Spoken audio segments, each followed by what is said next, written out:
Bismillahirrahmanirrahim. Assalamualaikum warahmatullahi wabarakatuh. Innal hamdalillah nahmaduhu wa nasta'inuhu wa nastaghfiruh wa na'udzu billahi min shururi anfusina wa min sayyiati a'malina. Man yahdihillahu fala mudilla lahu wa man yudlil fala hadiya lahu. Asyhadu an la ilaha illallah wahdahu la syarika lahu wa asyhadu anna Muhammadan abduhu wa rasuluh. Allahumma shalli wa sallim wa barik wa an'im ala abdika wa rasulika Muhammad wa ala alihi wa sahbihi wa man tabi'ahum bi ihsanin ila yaumiddin, amma ba'd. Ma'asyiral muslimin wal muslimat, Bapak Ibu jamaah pengawasan Ahad pagi wonten Masjid Ali bin Abi Thalib ingkang mugi-mugi tansah diberkati Allah Subhanahu wa taala. Alhamdulillah saderengipun semoga kita sami tansah mendoakan syukur wonten kasalipun Allah Subhanahu wa taala. Di wonten injil punika kita taksih pinaringan kesehatan, umur ingkang panjang, apalagi kenikmatan ingkang paling ageng inggih punika nikmat iman, nikmat Islam, nikmat kita dipun kamelaken dening Allah anggenipun belajar memahami agama Islam ingkang sempurna menika. Alhamdulillah, kados biasanipun Ahad pekan kedua kita dari laksanakan pembahasan tafsir juz amma lan insyaallah sedaya malih insyaallah tinggal menika surat An-Nazi'at lan surat An-Naba. Sinoten kraos An-Nas insyaallah mangke dumugi surat An-Naba selesai ini menika tafsir juz amma.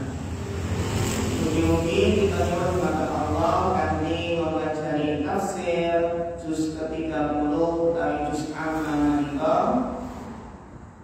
dadosaken iman kita menika meningkat, semangat anggenipun ibadah, semangat anggenipun beramal saleh, sehingga kita nyuwun mugi-mugi diparingi ilmu ingkang barokah, ilmu ingkang bermanfaat.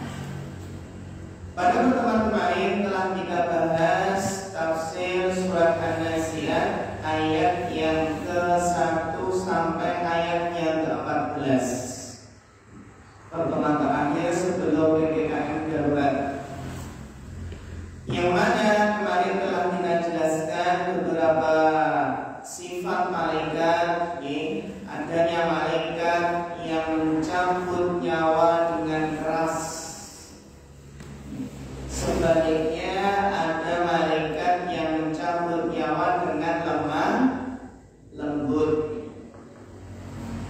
Malaikat yang turun dari langit sangat cepat, bahkan cepatnya itu mendahului angin yang kencang. Malaikat Allah berikan tugas untuk mengatur urusan dunia.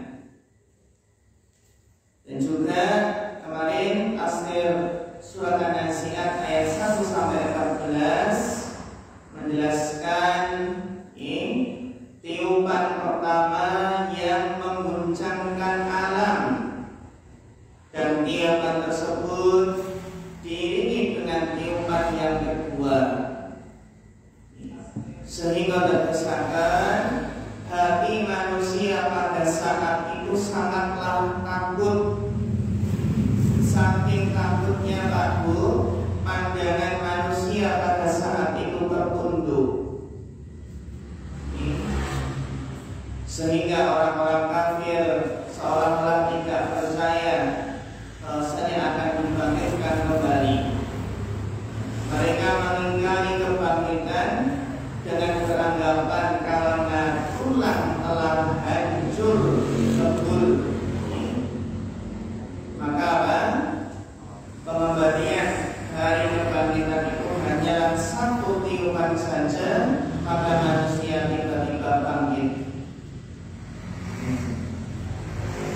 Kita lanjutkan insyaallah ing kesempatan menika tafsir surat An-Nazi'at bagian kedua. Ingin menika kita witi ayat ke-15 ngantos ayat 33. Atas biasanipun nggih saderengipun kita bahas kita wasrumiyin nggih kangge murojaah hafalan ingkang sampun hafal semanten ugi maos Quran niku ganjaranipun agung sangat 1 huruf 10 kebaikan. Kita wasrumiyin a'udzu billahi minasy syaithanir rajim. Hal ataka haditsu Musa. Hal ataka haditsu Musa. Inna lahu rabbuhu bil wadil muqaddasi tuwa. Inna lahu rabbuhu bil wadil muqaddasi tuwa. Idhhab ila fir'auna innahu tagha.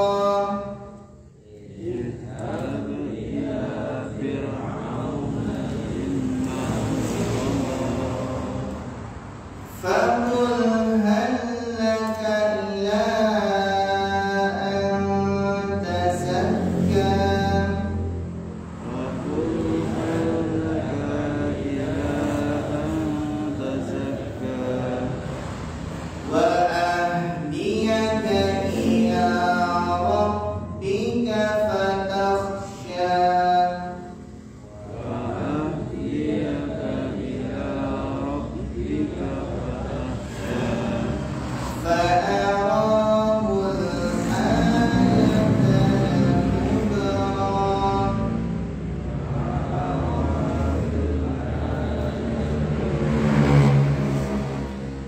فكذب وعصى. فكذب وعصى. ثم أدبر يسعى. ثم أدبر يسعى. فحشر فنادى. فقال أنا ربكم الأعلى.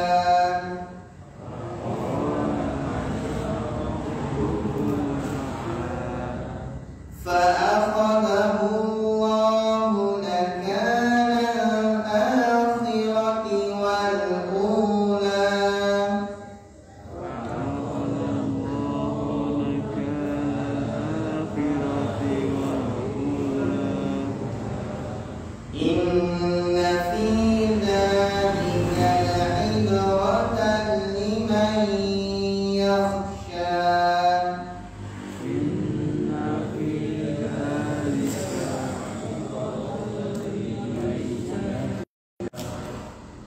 أأنتم أشد خلقا أم السماء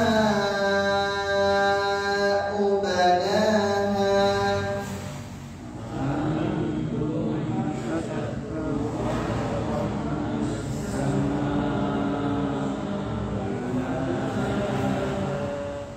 رفع سمكها فسواها.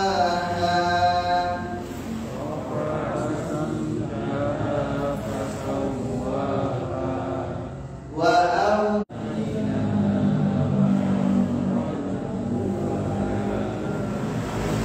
والأرض بعد ذلك دحاها. والأرض بعد ذلك دحاها.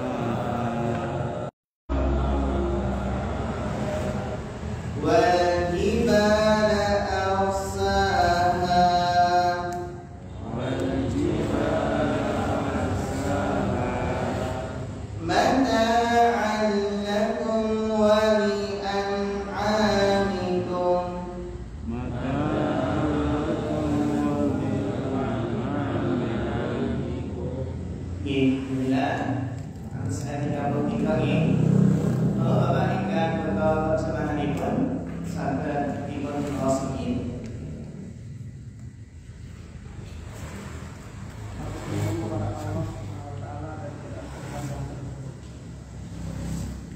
Kisah Nabi Musa alaihissalam dan Fir'aun yang mengikut seperti Nabi Muhammad SAW. Sudahkah sampai kepadamu Muhammad kisah Musa ketika Tuhan memanggilnya Musa di lembah suci yaitu lembah Tua. Pergilah engkau kepada Fir'aun, sesungguhnya dia telah melampaui batas. Maka katakanlah kepada Fir'aun, adalah keinginanmu untuk membersihkan diri dari kesesatan, dan engkau akan menjunjung perjalanan agar engkau takut kepadamu. Lalu Musa mengingatkan kepadanya mujizat dan sesat, tetapi dia Fir'aun melupakan dan mendustakannya.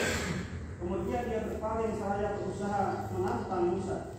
Kemudian dia mengumpulkan pembesar-pembesarnya, lalu berseru memanggil kaumnya. Seraya berkata, "Akulah Tuhan yang paling tinggi." Maka Allah menghukumnya dengan azab di akhirat dan siksaan di dunia. Sungguh orang yang demikian itu terdapat pelajaran bagi orang yang takut kepada Allah Subhanahu wa Ta'ala.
Gunung Sinai.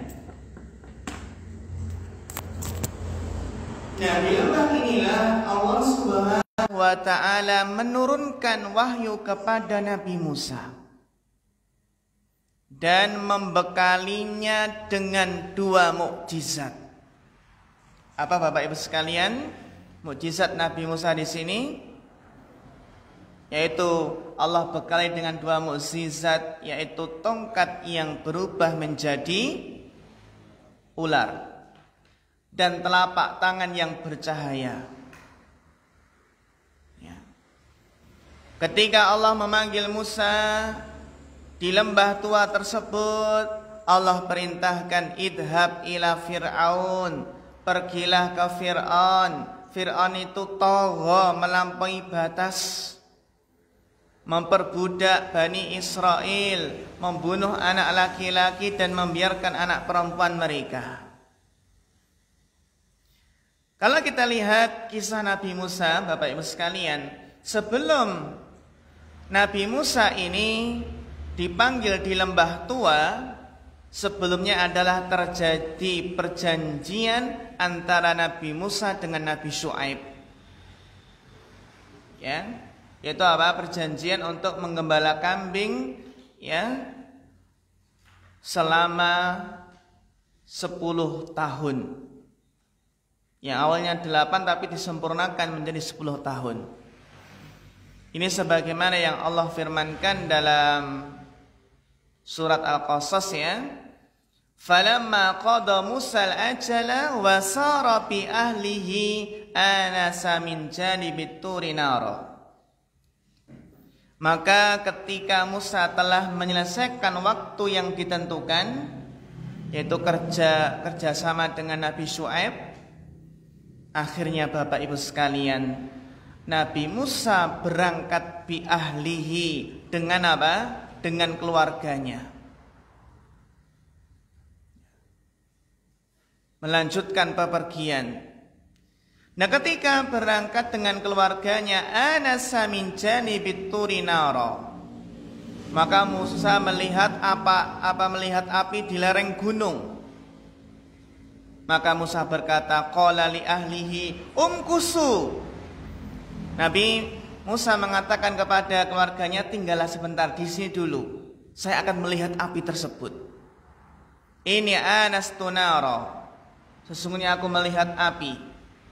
La'alli atikum minha bi khabarin, semoga aku bisa membawa berita kepadamu. Ya. Au jadwatin minan nari la'allakum tastalun, atau apa? Membawa api tersebut, ya, sesuluh api agar bisa menghangatkan badan. Jadi kisahnya Bapak Ibu sekalian, ketika Nabi Musa menyelesaikan waktu yang ditentukan Nabi Syuaib, yaitu 10 tahun, maka Nabi Musa meninggalkan kota Madian. Tentunya dengan izin siapa? Nabi Syuaib. Berangkat ke Mesir bersama istri Nabi Musa. Faedahnya apa? Faedahnya adalah sebagai seorang laki-laki itu berhak membawa istrinya kemana saja. Niki nggih, secara hukum asal suami itu berhak tinggal di mana saja. Apakah tinggal di kampung istri, tinggal di desa suami, atau tinggal mandiri. Ya. Secara kaidah wanita itu nggih ngikut laki-laki, istri ikut suami. Kecuali kalau calon istri mensyaratkan, Mas, saya mau menikah dengan Anda, denganmu, tapi dengan syarat saya jangan dibawa keluar dari kampung saya. Kira-kira boleh nggak Pak Bu? Seorang wanita mensyaratkan, saya mau menikah tapi dengan syarat tetap tinggal di kampung saya. Angsal mboten mensyaratkan seperti ini? Boleh. Dan syaratnya sah. Boleh. Dan suami ketika menerima syarat tersebut, ya wajib memenuhi. Setelah menikah, jangan dibawa kabur. Jangan dibawa kabur. Ya. Atau mungkin syarat yang lain. Saya mau menikah dengan Anda tapi dengan syarat saya jangan dipoligami. Nah ini, boleh nggak Pak? Boleh? Apakah syarat ini batil? Apakah syarat ini nggak sah? Apakah syarat ini berarti mengharamkan apa yang Allah halalkan? Ya, para ulama menjelaskan bahwasanya syarat ini sah. Dan jika apa? Jika calon istri mensyaratkan demikian, maka suami apa? Wajib memenuhinya. Namun para ulama memberikan nasihat, ya tidak dianjurkan, ya tidak sepantasnya untuk memberikan syarat tersebut. Karena mungkin nggak tahu nanti yang akan terjadi ketika setelah pernikahan. Barangkali si istri tersebut mungkin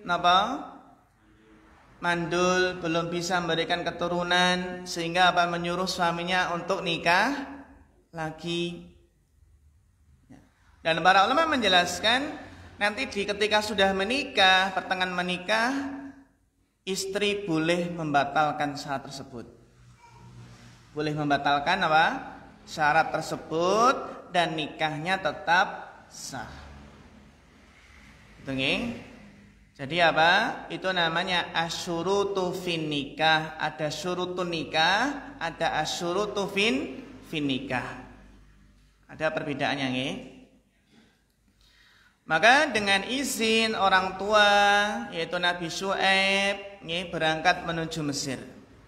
Sebenarnya Musa ini kalau langsung ke Mesir itu masih ada perasaan was-was, takut, khawatir, karena masih jadi buronan. Karena Musa itu sekali pukul langsung mati Pak, yang dipukul. Nah disinilah Nabi Musa di tengah perjalanan di lereng Gunung Tursina berkata kepada istrinya, tunggu di sini, saya akan melihat api. Ya, karena dijelaskan ketika perjalanan itu merasakan kedinginan, sehingga Nabi Musa mencari api untuk menghangatkan badan. Nah ketika sampai di gunung atau di lembah tua ini, maka Nabi Musa mendapatkan wahyu dari Allah Subhanahu wa taala. Allah perintahkan, idhab ila fir'auna innahu tagha. Pergilah kepada Fir'aun, sesungguhnya Fir'aun itu tagha, melampaui batas. Bertindak sewenang-wenang, zalim, sangat jahat. Bahkan melampaui batas kekufuran kepada Allah. Sehingga Fir'aun dengan kesombongannya mengatakan ana rabbukumul a'la. Faqul hallaka ila an tazakka. Dan katakanlah kepada Fir'aun, adakah keinginan bagimu untuk membersihkan diri dari kesesatan? Jadi Nabi Musa itu mengatakan kepada Fir'aun, mau enggak saya ajak menempuh jalan yang lurus, jalan yang benar, yang akan mensucikan dirimu. Wa ahdiyaka ila rabbika, dan kamu akan kupimpin ke jalan Tuhanmu, fatakhsha, supaya kamu menjadi takut. Takut kepada Allah. Dan Bapak Ibu yang terhormati Allah, Nabi Musa itu diperintahkan ketika nasihati Fir'aun itu dengan lemah lembut. Faqula lahu qawlan layyinan la'allahu yatadakkaru aw yakhsha. Maka katakanlah kepada Fir'aun itu perkataan yang lemah lembut, agar dia ingat, sadar dan takut. Ini padahal ini istilahnya rajanya kekufuran. Tapi ketika mendakwahinya tetap dengan lemah lembut. Sehingga ada sebagian saudara kita yang ketika dinasihati dengan cara yang kasar. Ini sebagian orang niku napa ketika berdakwah kurang lemah lembut. Ya dakwahnya kasar. Nggih, dakwahnya kasar. Nah, yang didakwah ini enggak terima. Dengan mengatakan apa? Saya enggak lebih jahat dari Fir'aun dan kamu enggak lebih baik dari Nabi Musa. Kenapa kamu dakwahi saya seperti ini? Karena nggih, saya enggak lebih jahat dari Fir'aun dan kamu enggak lebih baik dari Nabi Musa. Kenapa kok dakwahnya kasar, kaku?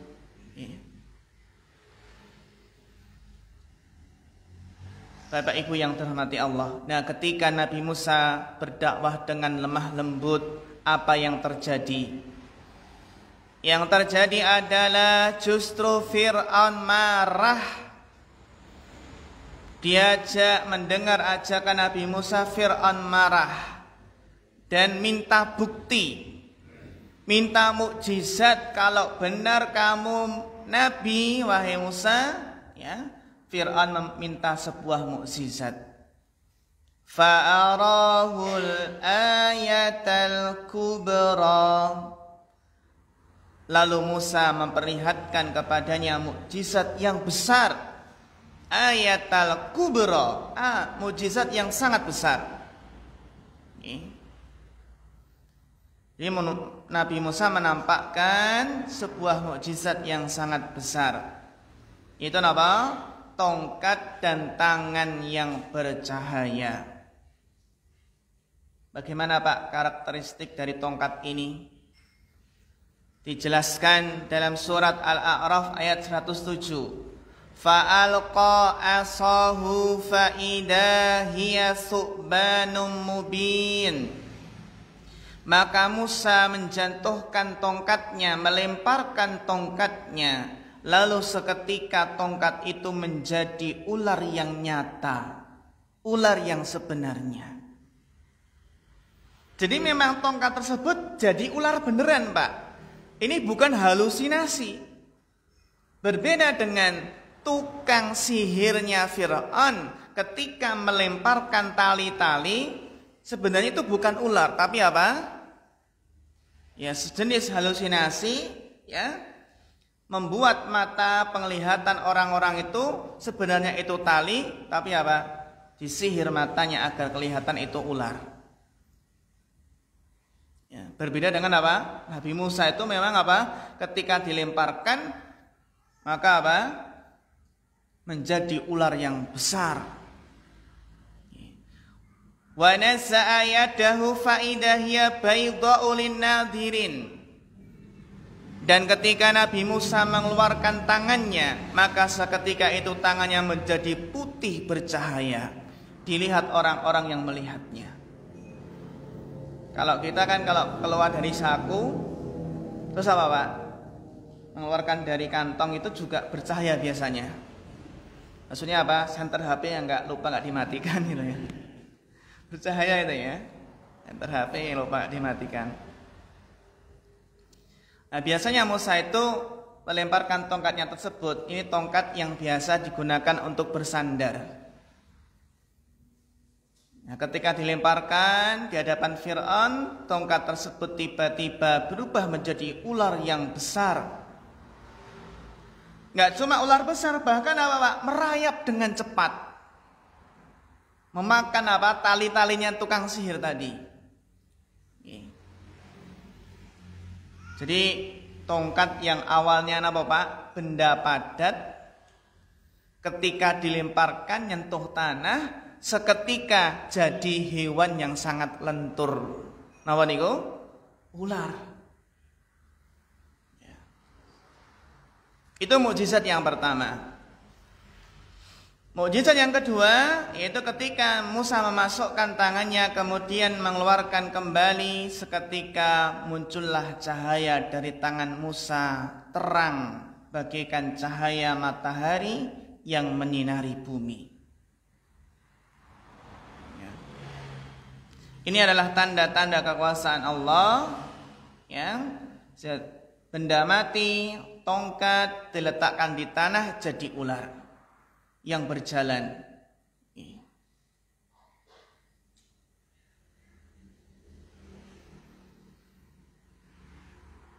Bapak Ibu yang dirahmati Allah. Nah, di sini bisa kita ambil sebuah faedah bahwasanya Allah mengutus Nabi Musa dengan mukjizat tongkat dan tangan yang putih. Kenapa? Apa hubungannya mukjizat Nabi Musa itu kok tongkat jadi ular dan apa? Tangan yang putih bercahaya. Para ulama menjelaskan karena pada masa beliau ilmu sihir ini sedang menyebar luas. Itu zamannya apa, Pak? Zamannya ilmu sihir sedang menyebar luas. Maka Allah utus dengan sesuatu yang bisa mengalahkan para tukang sihir yang menentang Nabi Musa. Jadi mukjizat Nabi dan Rasul itu biasanya ya berkaitan dengan apa yang berkembang, apa yang menyebar pada kaumnya. Sebagaimana zamannya Nabi Isa alaihi salam itu sangat berkembang pesat ilmu kedokteran. Jadi ilmu kedokteran berkembang pesat, Pak. Maka Isa datang dengan sesuatu yang tidak mampu dilakukan oleh para dokter. Itu apa, Pak? Nabi Isa itu kalau mengusap orang cacat itu pasti sembuh. Dokter bisa nggak, Pak? Nggak bisa. Nabi Isa mengusap orang cacat pasti sembuh. Jadi jika didatangkan orang yang cacat permanen lalu diusap dengan tangan Nabi Isa, maka apa? Orang itu sembuh seketika dengan izin Allah. Bahkan Nabi Isa bisa menyembuhkan orang buta. Nabi Isa bisa menyembuhkan penyakit kusta. Padahal penyakit kusta itu tidak ada obatnya, namun bisa sembuh dengan izin Allah Ta'ala. Bahkan Nabi Isa bisa menyembuhkan seorang buta yang dilahirkan mungkin apa? Dalam keadaan buta. Ada yang lebih hebat dari itu, Pak. Nabi Isa bisa membangkitkan orang mati dari kubur. Yang itu tidak mungkin bisa dilampaui oleh dokter manapun. Sehingga tanda kekuasaan Allah, ya, mukjizat Nabi Isa itulah sangat cocok dengan keadaan apa yang berkembang pada zaman Nabi Isa alaihissalam. Demikian pula di zaman kita Rasulullah sallallahu alaihi wasallam, yang mana beliau datang di tengah bangsa Arab. Mereka berbangga-bangga dengan kefasihan bahasa Arab. Ya. Jadi mereka memandang bahwasannya Pak, orang Arab itu memandang kefasihan itu adalah kedudukan yang tertinggi bagi seseorang. Maka diutuslah Rasulullah SAW dengan mukjizat terbesar, yaitu Al-Quran, yang tidak bisa ditandingi oleh seluruh pakar sastra bahasa Arab. Nggak bisa ditandingi oleh pujangga Arab. Mereka para penyair, para ahli sastra bahasa Arab nggak bisa mendatangkan semisal dengan Al-Quran. Bahkan Musailamah Al-Kadzab yang ngaku apa, Pak? Nabi itu bikin surat lucu malah isinya, ya.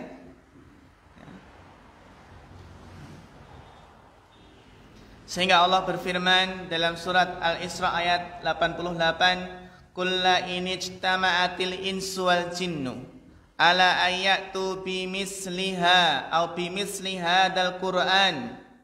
Ya. Katakanlah, jika seandainya manusia dan jin seluruhnya berkumpul untuk membuat yang serupa dengan Al-Quran ini, la ya'tuna bimislihi. Mereka apa? Gak akan mungkin bisa membuat yang serupa dengan Al-Quran. Walau kana ba'duhum li ba'din dhahira. Meskipun apa? Satu sama lainnya saling membantu. Al-Quran surat Al-Isra ayat 88. Jadi andai kata mereka saling membantu, mereka tetap tidak mampu mendatangkan yang semisal dengan Al-Quran. Maka kita katakan Nabi Musa alaihissalam itu menunjukkan kepada Fir'aun mukjizat yang besar, namun ternyata mukjizat tersebut tidak bermanfaat bagi Fir'aun. Wa ma tughnil ayatu wan nuduru an qaumil la yu'minun. Tidaklah bermanfaat tanda kekuasaan Allah dan rasul-rasul yang memberikan peringatan bagi orang-orang yang tidak beriman. Sebagaimana yang Allah firmankan dalam surat Yasin ayat 11. Innama tundiru man ittaba'a dzikra wa khasyiyar rahmana bil ghaib. Sesungguhnya kamu hanya memberi peringatan kepada orang-orang yang mau mengikuti peringatan tersebut dan yang takut kepada Rabb yang Maha Pemurah walaupun dia tidak melihatnya. Jadi Bapak Ibu yang terhormati Allah, orang-orang yang tidak memiliki kesiapan untuk menerima hidayah, maka mereka pun tidak akan mendapatkan hidayah tersebut. Ayat berikutnya. Fakadzdzaba wa 'asa. Tetapi Fir'aun mendustakan dan mendurhakainya. Jadi Fir'aun mendustakan kebenaran tersebut. Hati Fir'aun mendustakannya, batinnya tidak mau menerima apa yang disampaikan Musa. Begitu pula lahirnya tidak mau mengamalkannya. Padahal apa? Padahal sudah melihat mukjizat yang besar. Summa adbara yas'a. Kemudian dia berpaling seraya berusaha menentang Musa. Justru Fir'aun melihat mukjizat tersebut malah menentang Musa. Fahasyara fanada. Maka dia mengumpulkan pembesar-pembesar, menyeru kaumnya, mengumpulkan para tukang sihir untuk menentang mukjizat yang sangat jelas yang dibawa Musa. Tapi justru Fir'aun malah menyeru pembesar-pembesarnya. Faqala ana rabbukumul a'la. Fir'aun seraya berkata, akulah Tuhan kalian yang paling tinggi. Ibnu Abbas dan Mujahid mengatakan bahwa kalimat ini dikatakan oleh Fir'aun setelah selang 40 tahun. Fa'akhadahu Allahu nakalal akhirati wal ula. Maka Allah mengadab Fir'aun dengan nakalal akhirah, dengan adab akhirat, wal ula, dan adab dunia.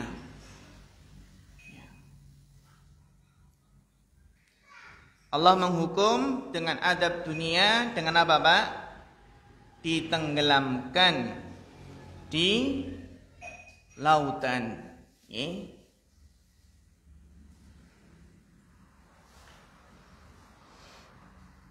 Bahkan apa? Fir'aun menjadi para pemimpin-pemimpin yang menyeru manusia ke neraka. Wa ja'alnahum a'imatan yad'una ilan nari wa yaumal qiyamati la yunsarun. dan kami jadikan mereka pemimpin-pemimpin yang menyeru manusia ke neraka, malah ngajak ke neraka. Dan pada hari kiamat mereka tidak akan ditolong.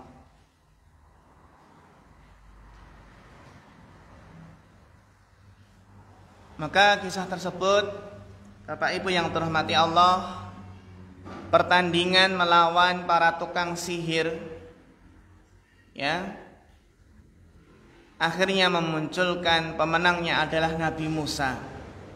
Lantas para tukang sihir pun akhirnya beriman kepada Nabi Musa. Nah, merasa terancam, akhirnya Fir'aun mengejar Nabi Musa bersama pengikutnya hingga sampai di pinggir Laut Merah. Maka apa? Allah menghukum dengan apa? Ketika di Laut Merah Nabi Musa memukulkan tongkatnya, maka akhirnya lautan menjadi terbelah menjadi dua Kattaudil Azim. Akhirnya Nabi Musa dan pengikutnya bisa menyeberangi laut tersebut. Kemudian apa? Kemudian ketika sampai sudah di tepi, di daratan, Nabi Musa diperintahkan memukul 1 kali lagi. Seketika air kembali menyatu, maka Fir'aun dan seluruh bala tentaranya tenggelam. Padahal awalnya ketika Nabi Musa dan pengikutnya terpojok, di depan sudah lautan. Terus sudah kelihatan itu Fir'aun dan bala tentaranya. Kalau seperti itu kan biasa, waduh cilaka, nggak ada jalan keluar kan gitu ya. Namun Allah berikan mukjizatnya, Allah berikan petunjuknya. Musa diperintahkan untuk memukulkan tongkatnya ke laut. Mukjizat yang sangat luar biasa. Inna fi dzalika la'ibratan liman yakhsha. Sesungguhnya pada yang demikian itu terdapat pelajaran bagi orang yang takut kepada Tuhannya. Inna fi dzalika la'ibratan liman yakhsha. A'antum asyaddu khalqan amis sama'u banaha. Kemudian di ayat ini dan seterusnya Allah menyanggah orang-orang yang ingkar terhadap hari berbangkit, yaitu hari dihidupkannya manusia seluruh makhluk setelah fana, setelah binasa. A'antum asyaddu khalqan amis sama'u banaha. Maka apakah kalian ataukah langit yang lebih susah, yang lebih sulit penciptaannya? Tentu jawabannya tidak demikian. Langitlah yang lebih sulit penciptaannya daripada kalian. La khalqus samawati wal ardi akbaru min khalqin nas. Dalam surat Al-Mu'min ayat 57 Allah berfirman, sesungguhnya penciptaan langit dan bumi itu lebih besar dari penciptaan manusia. Meskipun ditinjau atau binisbati ilallah, ya, bagi Allah seluruh penciptaan itu adalah sangatlah mudah. Ya. Awalaysa alladhi khalaqas samawati wal arda biqadirin ala ay yakhluqa mislahum. Dan tidakkah Tuhan yang menciptakan langit dan bumi itu berkuasa untuk menciptakan yang serupa dengannya, yang serupa dengan hal tersebut, serupa dengan semisal mereka? Wa huwal khalaqul alim. Dialah Allah yang maha pencipta lagi maha mengetahui. Rafa'a samkaha fasawwaha. Dialah Allah yang meninggikan bangunannya lalu menyempurnakannya. Rafa'a yarfa'u, meninggikan. Fasawwaha, kemudian menyempurnakan. Allah meninggikan langit, ya, kemudian Allah sempurnakan. Tidak ada yang bolong, tidak ada yang pecah. Bahkan Allah sempurnakan dengan dihiasi dengan bintang-bintang di malam yang gelap gulita. Jadi Bapak Ibu yang terhormati Allah, kalau kita mungkin terkadang merasakan iman itu melemah di tengah fitnah yang sangat banyak di akhir zaman ini, maka ketika iman itu melemah, maka bisa kita kuatkan dengan tadabbur fi khalqillah, merenungi ciptaan Allah, sehingga rekreasi atau piknik itu pun bisa dijadikan momentum untuk meningkatkan keimanan dengan merenungi langit yang luas, yang tinggi, merenungi pegunungan, merenungi lautan, pantai, ombak di laut. Sehingga seharusnya orang yang mungkin sering safar, sering melakukan perjalanan, itu adalah kesempatan untuk tadabbur fi khalqillah, merenungi apa? Ciptaan Allah. Karena kita kalau mungkin jarang safar itu mungkin merasakan seolah-olah bumi ya sempit itu ya Pak ya. Tapi kalau perjalanan jauh itu sering safar, bahkan ke luar negeri, maka akan semakin paham ya bahwasannya bumi itu sangatlah luas. Pengen nggak Pak ke padang pasir itu? Padang pasir yang luas. Cari apa di padang pasir? Cari onta ada nggak? Air ada nggak? Atau ke padang pasir yang kita di sana nggak tahu arah. Mana arah nggak tahu, mana barat, mana timur, mana utara, mana selatan. Terutama ketika malam hari. Siang hari mungkin nggak ada matahari nih. Belum lagi kalau terkena badai apa badai pasir. Ya, badai pasir atau badai gurun. Atau mungkin apa? Terperosok ke dalam apa Pak? Pasir. Sehingga apa nggak bisa keluar. Atau mungkin kita ingin ke padang sabana stepa, padang rumput yang luas, ya. Kemudian melihat ternak-ternak yang banyak sekali yang sedang digembalakan. Atau ingin ke lembah, atau kita ingin merenungi sungai-sungai sehingga pergi ke sungai Nil, atau pergi ke sungai Amazon, sungai Mississippi, Missouri atau yang lainnya. Cari apa Pak? Anaconda. Cari anaconda. Ya ya demikianlah ketika seseorang itu bergaul dengan alam, ya dengan alam itu masya Allah akan lebih merasakan bagaimana Allah itu maha kuasa menciptakan itu semua.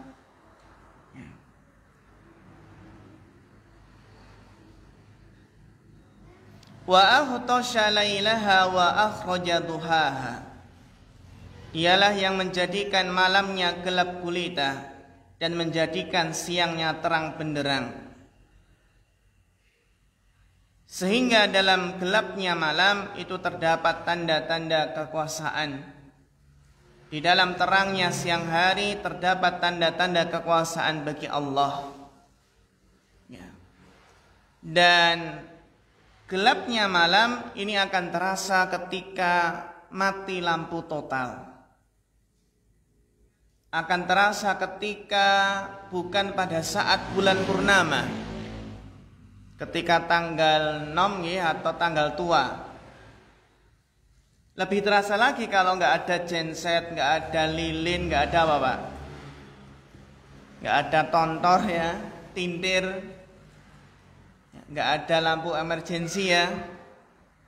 Sehingga masya Allah zaman dahulu itu ketika mati lampu Pak ya terlihat sangat gelap sekali.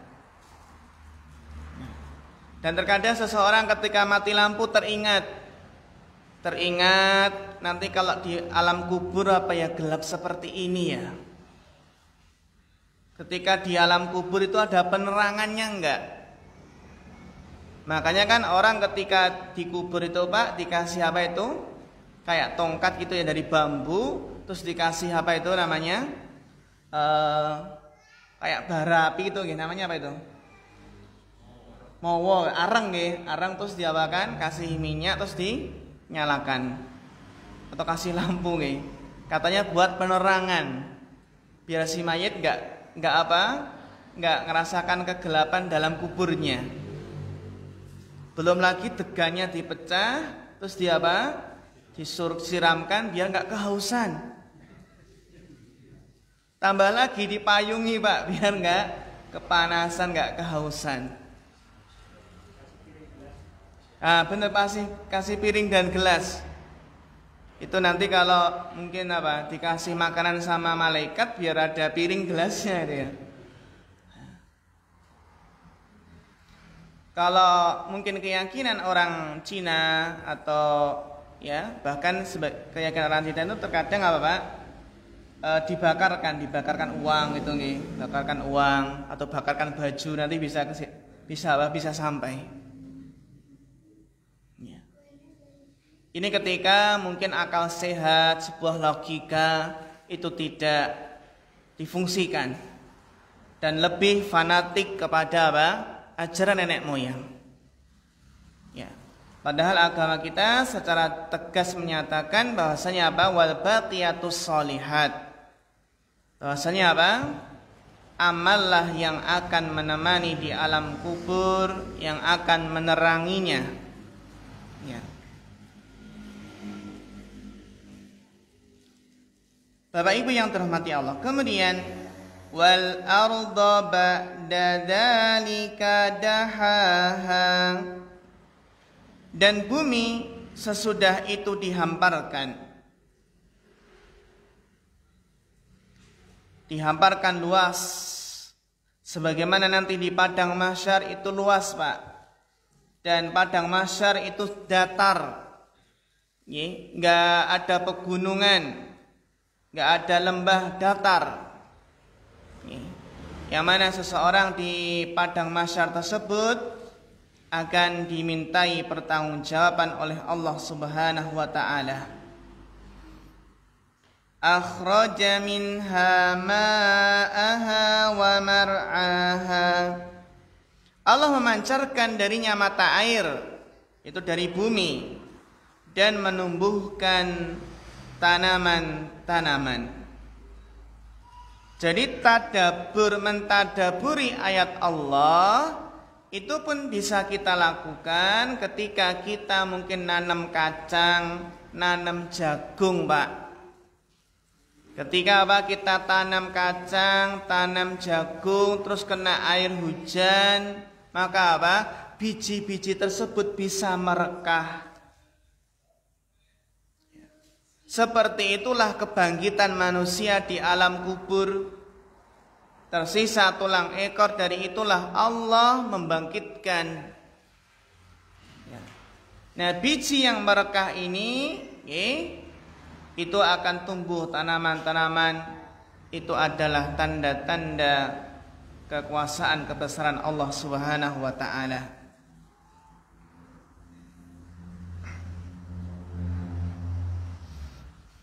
Wal jibala arsaha, dan gunung-gunung yang dipancangkannya dengan teguh. Yang mana Allah menjadikan gunung-gunung itu sebagai pasak-pasak bumi, mengkokohkan bumi, meneguhkan bumi di tempat gunung tersebut.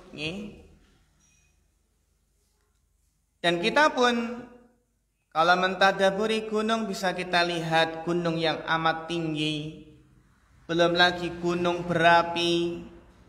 Kalau kita perhatikan bagaimana panasnya gunung berapi, itu berapa derajat Celcius, dan api neraka itu lebih panas dari lahar. Sehingga ketika seseorang masuk ke dalam lahar, tercebur ke dalamnya, tentunya hancur, tidak tersisa. Sehingga para pendaki gunung, Bapak Ibu sekalian, tentunya ketika sudah sampai di puncak itu lebih melihat ternyata bumi itu luas. Karena kaidahnya semakin kita naik ke tinggi itu bisa pandangan kita semakin jauh. Seolah-olah mungkin awan di bawah kita. Tentunya ini semua apabila direnungi penciptaan langit, bumi, kemudian gunung, itu terdapat tanda-tanda kekuasaan bagi Allah Subhanahu wa taala. Mata'an lakum wa li'an'amikum. Semua itu adalah untuk kesenangan kalian dan untuk binatang-binatang ternak kalian. Bapak Ibu yang terhormati Allah, sebenarnya Allah itu telah menyediakan bagi kita seluruh apa yang kita perlukan di dunia ini. Sehingga Allah Ta'ala berfirman, wa atakum min kulli ma sa'altumuh. Wa atakum min kulli ma sa'altumuh, dan Allah lah yang telah memberikan kalian setiap apa yang kalian minta. Wa in ta'uddu nikmatallahi la tuhsuha, dan jika kalian menghitung-hitung nikmat Allah, niscaya kalian tidak akan mampu menghitungnya. Maka ini adalah sebuah nikmat yang sangat besar. Maka apabila kita renungi, sebenarnya kita itu memiliki sebab-sebab untuk mendapatkan kebahagiaan. Mata'an lakum wa li'an'amikum. Kita itu sebenarnya bergelimang dengan kenikmatan yang banyak. Tinggal tugas kita itu merenungkan nikmat-nikmat tersebut, memikirkan nikmat tersebut, kemudian mensyukuri. Jadi kalau kita sering mengingat-ingat nikmat, melihat nikmat-nikmat yang banyak tersebut, insya Allah hati kita nggak akan bersedih. Insya Allah hati kita nggak akan susah, karena Allah telah menganugerahkan nikmat dari ujung rambut kita sampai ujung kaki. Kita itu berada dalam kenikmatan yang tiada tara karena tubuh kita sempurna, Pak. Jadi sering-sering melihat orang yang mungkin cacat, orang yang tubuhnya kurang sempurna, maka ini akan bisa menumbuhkan rasa syukur. Kita renungkan, setiap pagi kita masih bisa sarapan. Sarapannya juga nasi anget. Tambah apa, Pak? Tambah teh anget atau kopi anget, Jika dibandingkan dengan saudara kita yang terbaring, kalau makan itu yang dirasakan hanya pahit. Ciri-ciri apa, Pak? Ciri-ciri COVID nih, ciri corona. Alhamdulillah kalau kita tidur itu setiap malam juga tidurnya pulas. Alhamdulillah kita nggak mengalami yang namanya susah tidur. Banyak dari saudara kita di rumah sakit yang bergadang setiap malam nggak bisa tidur karena merasakan keluhan, merasakan rasa sakit. Sedangkan kita alhamdulillah bisa menyantap nasi hangat, air yang segar, yang dingin, tertidur pulas. Sehingga terkadang kenapa di tengah kenikmatan yang banyak seseorang itu kok masih gelisah, kok masih sedih? Di antara sebabnya adalah karena terkadang seseorang itu sibuk memikirkan yang tidak ada, sibuk memikirkan yang belum ada, sehingga lupa untuk mensyukuri yang sudah ada. Ya. Jadi apa Pak? Jadi terkadang mungkin seseorang itu memikirkan apa yang belum ada. Oh, saya belum punya rumah mewah, belum punya rumah megah, belum punya kendaraan yang mewah. Mungkin terkadang seorang itu berpikir istri saya baru satu. Wah. Jadi memikirkan yang apa? Memikirkan yang belum ada. Nah, memikirkan yang belum ada ini adalah akibat dari membanding-bandingkan nikmat dunianya dengan nikmat orang lain. Melihat yang lebih tinggi, melihat yang di atas, sehingga lupa untuk mensyukuri yang sudah ada. Lupa apa? Mensyukuri yang sudah ada. Padahal Bapak Ibu yang dirahmati Allah Subhanahu wa taala, kalau kita renungkan kesempurnaan tubuh ini, maka insya Allah akan apa? Akan kita rasakan betapa kita itu bergelimang dalam apa? Dalam kenikmatan yang sangat banyak. Ya. Coba kita renungi betapa besarnya fungsi pendengaran yang Allah menjauhkan kita dari ketulian. Alhamdulillah mata kita sehat, tidak buta, kulit kita juga nggak terkena penyakit lepra, penyakit apa? Supak. Ya. Juga fungsi otak kita sehat, terhindar dari kegilaan, kehinaan. Adakah yang mau menukar mata dengan emas sebesar gunung Uhud? Kira-kira mau nggak Pak? Mata kita ditukar dengan emas sebesar gunung Uhud. Ada yang mau? Nggak ada. Adakah yang mau menjual pendengarannya dengan apa Pak? Perak sepenuh bukit. Ada? Nggak ada. Adakah yang ingin membeli istana-istana yang indah, yang megah, dibeli dengan lidah kita, sehingga kita akhirnya menjadi bisu? Adakah yang mau menukar tangannya, ditukar dengan untaian mutiara, sementara tangannya menjadi buntung? Begitulah sebenarnya kita itu berada dalam kenikmatan yang tiada tara, kesempurnaan tubuh. Maka kita kalau Bapak Ibu kita nembe lahiran, istri nembe lahiran, terus istri lahir, terus anak kita tuh dalam keadaan sehat, sempurna tubuhnya, kita senang banget, bersyukur sekali. Dilahirkan dalam keadaan sehat, anggota badannya lengkap. Wa fi anfusikum afala tubsirun. Ad-Dariyat ayat 21.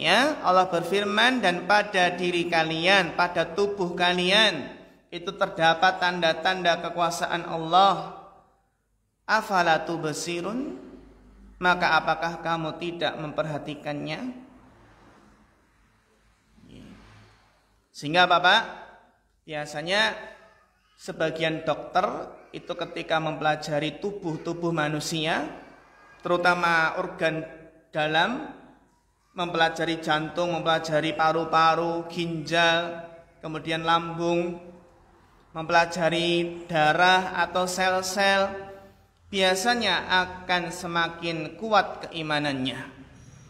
Karena mendapatkan apa? Betapa luar biasanya dalam tubuh manusia.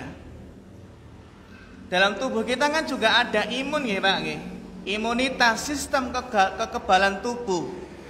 yang apabila ada virus asing yang masuk dalam tubuh, maka akan apa? Akan dilawan oleh sistem imunitas atau kekebalan tubuh tersebut. Ya. Tapi nggak tahu ya, yang virus varian apa itu? Kalau ada varian Delta atau varian apa itu namanya Pak? Varian MU? Varian mu itu ya. Katanya ada lagi. Muncul di mana Pak? Di Korea ya. Ada yang katanya kalau varian virus bermutasi maka kebal vaksin itu nih. Itu bakal vaksin terus ini, berapa bulan ini vaksin terus nih.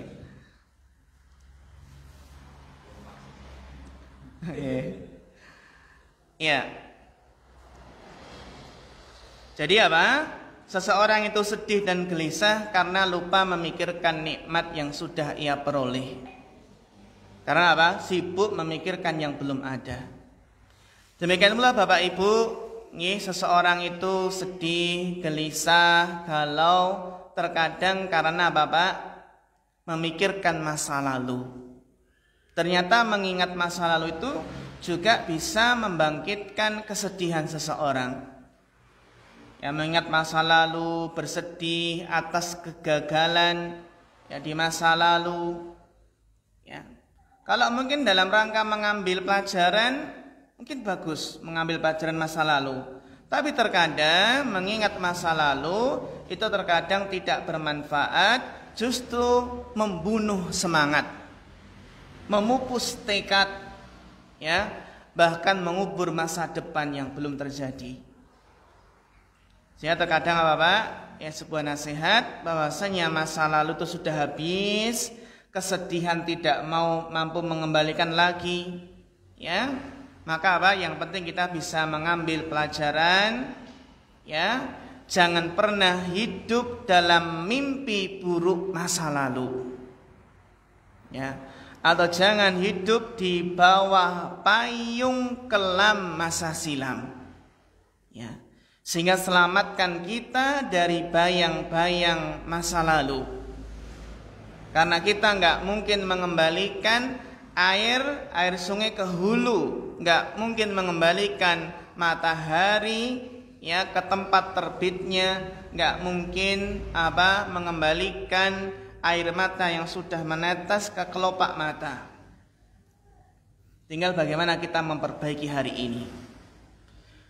Juga Bapak Ibu, yang menjadikan seseorang itu sedih gelisah adalah memikirkan masa depan dunianya, memikirkan masa tuanya, ya. Jadi memikirkan nanti bagaimana ya kalau umur saya sudah 50 tahun, sudah 60 tahun, kira-kira masih sehat enggak ya? Nanti bagaimana kalau umur saya 60 tahun nanti ditimpa penyakit ini, penyakit itu. Padahal hari esok itu adalah sesuatu yang belum nyata, belum bisa diraba, belum terwujud. Sehingga masa depan ini tidak memiliki rasa dan warna. Jika demikian, maka mengapa terkadang seseorang itu menyibukkan diri dengan hari esok, kemudian cemas dengan kesialan-kesialan atau penyakit-penyakit, meramalkan bencana-bencana. Bukankah kita sendiri Bapak Ibu, kita tidak tahu apakah bisa bertemu dengan masa depan tersebut. Kita sendiri nggak bisa menjamin nanti umurnya bisa 50 tahun, 60, 70, ya. Kita nggak bisa menjamin, ya, apakah bertemu dengan hari tersebut. Maka yang terpenting adalah fokus dengan hari ini, fokus dengan hari sekarang. Jika di waktu pagi, jangan menunggu sore hari. Ya, jalani hari ini dengan penuh semangat. Ihris ala ma yanfa'uk. Bersemangatlah melakukan hal-hal yang bermanfaat baik dunia maupun akhirat. Wasta'in billah, jangan lupa minta pertolongan kepada Allah. Wala ta'jas, dan jangan lemah, jangan putus asa. Karena apa yang kita lakukan di masa ini, di sekarang ini, itu adalah dalam rangka membangun masa depan. Jadi masa depan kita itu adalah tergantung apa yang sudah kita lakukan pada hari ini, sekarang ini, ya. Sehingga Bapak Ibu yang terhormati Allah, kita jalani hari ini, ya, dengan apa? Dengan penuh semangat, ya. Matahari menyinari kita, kemudian siang menyapa kita, malam hari menyelimuti kita. Dan yang terpenting adalah fokus dengan hari ini dan mengambil pelajaran di masa silam, dan tidak terlalu khawatir untuk masa depan, dalam artian masa depan dunia kita. Terkadang bapak-bapak itu juga, bapak ibu kadang cemas, nanti kalau anak-anak sudah dewasa gimana, dapat pekerjaan tidak, nanti dapat rezeki tidak, Padahal setiap anak yang lahir itu sudah membawa rizkinya masing-masing. Jadi sebagian saudara kita itu mungkin takut punya anak banyak. Karena apa? Karena biaya sekolah sekarang mahal. Khawatir nanti nggak bisa mensekolahkan, membiayai, ya. Itu adalah apa? Was-was dari syaitan yang menakut-nakuti dengan kefakiran. Yang penting kita yakin bahwasannya urusan rizki itu sudah ada yang ngatur, bikat birizkihi wa ajalihi wa amalihi wa syakiyun aw sa'idun. Ya, sudah dicatat di lauhul mahfuz sana, di rahim itu juga sudah ditulis sama malaikat, ya, rezekinya.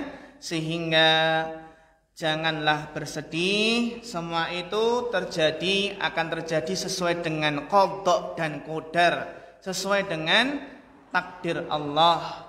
Di saat apa? Susah, jangan bersedih, pasti ada jalan keluar.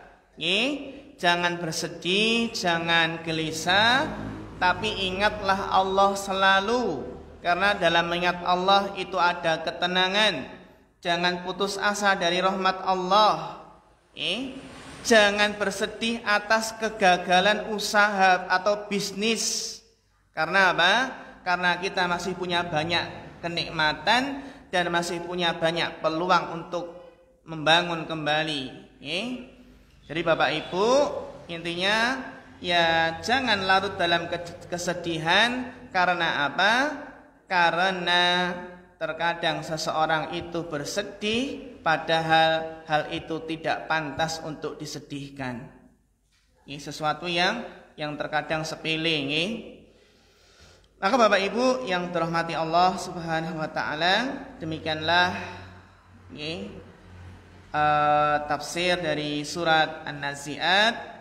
Yang terpenting bagaimana kita bisa mengambil pelajaran dari kisahnya Nabi Musa tersebut, bahwasanya setiap insan yang hidup di dunia ini harus mendasari seluruhnya itu di atas ilmu, berdakwah dengan ilmu, dan kita meyakini bahwasanya hidayah itu di tangan Allah. Ya, sebagaimana Fir'aun itu melihat mukjizat yang sangat besar pun, itu apa? Kalau Allah tidak menghendaki, maka tidak akan mendapatkan hidayah. Hidayah semata-mata di tangan Allah. Kita memohon tambahan hidayah dan juga memohon istiqomah, as-sabat alal hidayah, teguh di atas hidayah sampai ajal menjemput kita. Wa nasallahu ta'ala al-huda wat-tuqa wal-afafa wal-ghina. Fa akhirul kalam, wassalamu alaikum warahmatullahi wabarakatuh.